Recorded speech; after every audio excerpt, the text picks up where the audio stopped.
विदेशीको अगाडि झुक्दिनँ होइन, विदेशीको अगाडि यो देशको सान मान झुकाउँदिनँ है। शिर ठाडो बनेर बाँच्छु म, यो देश पनि त्यसरी नै बाँच्नुपर्छ। देशभन्दा ठुलो विकास हुँदैन है। विकासको ललिपप देखाएर देश लाने मान्छेहरू देश निलेको इतिहासहरू छ, हाम्रै छिमेकतिर छ। त्यहाँ म होइन नाम लिएर त्यो भन्न चाहन्न। देशको ललिपप देखाएर देशै निलेर लगेको छ नि त। तर यो देशको अस्तित्वको लागि लडिरहेको छु म होइन। हामीले हाम्रो पार्टीको झन्डा किन बनाउन सक्थे होइन। यत्रो तपाईँको छैन अनेक परिको कल्पना गर्न सक्ने मान्छेले एउटा झन्डा राम्रो खालको बनाउन सक्दैन थियो र सक्थे नि त।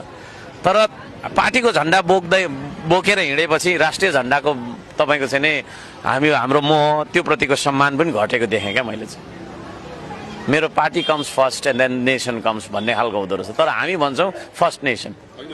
जात सुन्नु न, जाति पनि ठुलो हुँदैन देशभन्दा, पार्टी पनि ठुलो हुँदैन देशभन्दा है। त्यसले गर्दाखेरि पार्टी जाति वर्ग विभिन्न छ नि हामीलाई फुटाउने, त्योहरू भन्दा माथि छ हाम्रो देश। त्यो देशको ध्वजा, त्यो राष्ट्रिय स्वाभिमानलाई कहिले पनि गिर्न दिन्न म। अब नेपाली जनताले बुझ्ने हो कि होइन है। तपाईँलाई कस्तो नेता चाहिएको, कस्तो नेतृत्व चाहिएको विचार गर्नु।